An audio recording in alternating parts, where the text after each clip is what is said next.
तो साथियों, भारत के जाने माने एवं सबसे लोकप्रिय बिजनेसमैन रतन टाटा जी का 9 अक्टूबर को देहांत हो गया और यह पंचतत्व में विलीन हो गए। 9 अक्टूबर देर रात को करीब 11 बजे यह खबर सामने आई कि टाटा ग्रुप के मानक चेयरमैन रतन टाटा जी ने दक्षिण मुंबई के ब्रिज कैंडी अस्पताल में अंतिम सांस ली। इसके बाद 10 अक्टूबर को देश के सभी लोगों की आंखें नम थी, क्योंकि हमने भारत के एक ऐसे अनमोल रतन को खो दिया है जिसे हम लोग कभी अनजाने में भी खोना नहीं चाहते थे। फिलहाल जैसे तैसे करके लोगों ने नम आंखों के साथ 10 अक्टूबर को महान व्यक्तित्व रखने वाले रतन टाटा जी का राजकीय सम्मान के साथ अंतिम संस्कार किया। लेकिन यह घटना लोगों के सामने एक नया सवाल खड़ी करके चली गई कि आखिरकार टाटा समूह की लाखों करोड़ों की संपत्ति जो है, इसका वारिस कौन बनेगा और किसे इन सब का मालिक और जिम्मेदारी सौंपी जाएगी। और नई मुसीबत इसलिए आ गई है क्योंकि रतन टाटा जी की शादी नहीं हुई थी, इसलिए ना तो उनके कोई लड़के बच्चे थे और ना ही उनकी पत्नी। और आज की इस वीडियो में इसी गहमा गहमी के बीच हम इन सवालों के जवाब लेकर आपके सामने उपस्थित हुए हैं कि आखिर रतन टाटा जी के कुल संपत्ति कितनी है और उनके बच्चे और पत्नी ना होने के कारण इसकी जिम्मेदारी किसे मिलेगी जो करोड़ों की संपत्तियों का मालिक बनेगा। लेकिन आगे बढ़ने से पहले कमेंट बॉक्स में रतन टाटा जी के आत्मा की शांति के लिए ईश्वर से प्रार्थनाएं जरूर करें। और आप लोग हमारी मदद करने के लिए इस वीडियो को लाइक करके चैनल को सब्सक्राइब कर सकते हैं।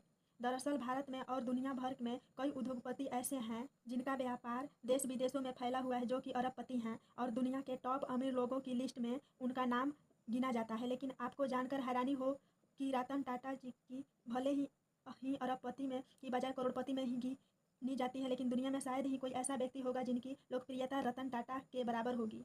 और शायद ही किसी उद्योगपति को रतन टाटा के जितना प्यार करने वाले लोग मिलेंगे। और इसका नमूना हमने पिछले दिनों उनकी श्रद्धांजलि में देखा, जहां पर भारत के प्रधानमंत्री से लेकर बड़ी बड़ी सेलिब्रिटी तक श्रद्धांजलि देने के लिए इकट्ठा हुए थे और इन सभी की आंखें नम थी। और यकीन मानिए दोस्तों, जब हम और आप लोग इसे लाइव देख रहे थे तब हम लोगों की भी आंखों में आंसू के अलावा और कुछ भी नहीं था, क्योंकि हमने ऐसे उद्योगपति को खो दिया जो कि हमारे लिए मार्गदर्शक और सच्चे देशभक्त थे। लेकिन रतन टाटा जी के द्वारा भारत माता की इस पावन धरती को छोड़कर चले जाने के बाद यह सवाल खड़ा हो गया है कि आखिर उनकी संपत्तियों का वारिस कौन बनेगा, जो कि करीब 34 लाख करोड़ रुपए के विशाल टाटा समूह के कारोबारी साम्राज्य के मैनेजमेंट में उनकी जगह पर कमान संभालेगा। क्योंकि रतन टाटा जी के अपने जीवन में काफ़ी सारा काम किया और यह लोगों के दिल पर राज करते हैं और काफ़ी ज़्यादा सक्सेसफुल भी रहे हैं, लेकिन यह जीवन में एक ही काम नहीं कर पाए और वह थी शादी। रतन टाटा जी का कहना था कि ऐसा बिल्कुल भी नहीं है, इन्हें शादी करने के घर बसाने का शौक नहीं था,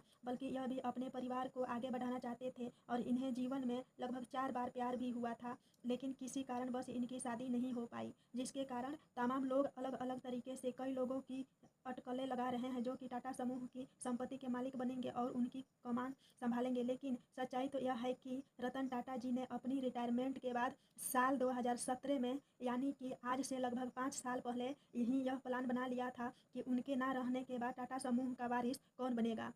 हालांकि समस्या वाली बात यह है कि यह जानकारी बहुत ही कम लोगों को मालूम है कि रतन टाटा के इस प्लान पहले से ही बनाकर तैयार किया था। क्योंकि जो व्यक्ति देश दुनिया में इतनी ज़्यादा कंपनियों को चला रहा है और हमेशा ही जीवन में सबसे सफल रहा है, वह अपने गुजरने के बाद लोगों के लिए नई समस्या खड़ा करके चला जाए, ऐसा बिल्कुल भी संभव नहीं है। इसलिए रतन टाटा जी के ने साल 2017 में ही इस शब्द की तैयारी कंप्लीट कर ली थी। आखिर उनके गुजरने के बाद टाटा समूह की जिम्मेदारी कौन लेगा, क्योंकि देखा जाए तो रतन टाटा जी के पास कोई एक दो कंपनियां नहीं थी, बल्कि टाटा समूह के तहत आने वाली कंपनियां जैसे कि टाटा स्टील, टाटा मोटर्स और टाटा कंसल्टेंसी सर्विस जैसे कुल 29 कंपनियां हैं। आपको बता दें कि रतन टाटा जी का संपत्ति इससे भी कई गुना ज़्यादा होती और उनकी गिनती एशिया के अमीर उद्योगपतियों में की जाती। लेकिन इसका एक बड़ा हिस्सा परोपकारी ट्रस्टों में समाज कल्याण के लिए भेज दिया जाता है, इसलिए उनकी व्यक्तिगत संपत्ति सीमित है और वह अरबपतियों की सूची में शामिल नहीं होते। यानी वह सिर्फ एक उद्योगपति ही नहीं थे, बल्कि मानवीय मूल्यों के एक जीवन प्रतीक और एक आदर्श व्यक्ति थे जो परोपकार और पशुओं के प्रति अपने प्रेम के लिए भी जाने जाते थे। इसीलिए महान उद्योगपति रतन टाटा जी को श्रद्धांजलि देने के लिए लाखों लोग एकत्रित हुए थे और इसमें सबसे ज़्यादा रतन टाटा जी के करीबी झलक देखने को मिली शांतनु नायडू की, जिनकी उम्र लगभग 31 साल है। और यह वही शांतनु नायडू हैं जिन्हें रतन टाटा जी की करोड़ों संपत्तियों का वारिस बनने की बात कही जा रही है। लेकिन खबर निकल करके आ रही है कि वाकई में इसकी जो सच्चाई है वह इससे बिल्कुल अलग है और रतन टाटा जी की संपत्ति का वारिस शांतनु नायडू नहीं बल्कि कोई और बनेगा। तो आखिरकार यहाँ पर शांतनु नायडू की ही चर्चा क्यों हो रही है और इनके वारिस के रूप में क्यों माना जा रहा है?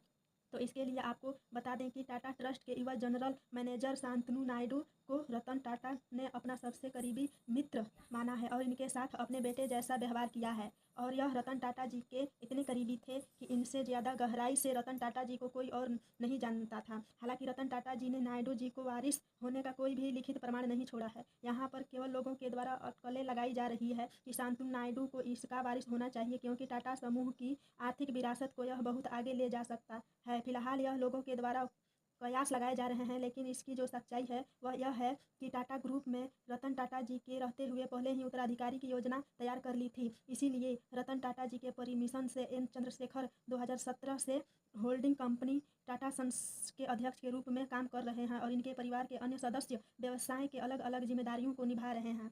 और यही लोग फ्यूचर के लीडरशिप के लिए संभावित उम्मीदवार हैं। आगे चलकर अलग अलग कारोबार को लेकर उनके परिवार के लोगों द्वारा ही लीडरशिप की भूमिका निभाने की उम्मीद है, क्योंकि यह जानकारी टाटा व्यवसाय द्वारा इकट्ठा की गई है, जिससे यह बात मालूम चली है कि टाटा की हिस्सेदारी के मामले में टाटा ट्रस्ट की 66 पर हिस्सेदारी है, जबकि टाटा ग्रुप की कंपनी की हिस्सेदारी केवल 13 पर है और वर्कर्स में फैमिली की हिस्सेदारी भी मात्र 19 पर के आसपास हैं। यानी कि टाटा में जो सबसे ज़्यादा हिस्सेदारी है वह टाटा ट्रस्ट की है। और ऐसे में यह बात सामने निकल कर आई है कि टाटा ट्रस्ट की जो लीडरशिप है उसको पिछले कई सालों से टाटा फैमिली के लोगों द्वारा ही संभालित जा रही है, जिसके मुताबिक सौतेले भाई नोएल टाटा चेयरमैन पद के सबसे मजबूत दावेदार हैं। रतन टाटा के सौतेले भाई नोएल टाटा अपने पारिवारिक संबंधों और ग्रुप की कई कंपनियों में भागीदारी के कारण टाटा की विरासत को आगे बढ़ाने के लिए एक मजबूत दावेदार हैं और उनकी रिटायरमेंट के बाद उनके बच्चे आगे चलकर विरासत को आगे बढ़ाएंगे। और यही उम्मीद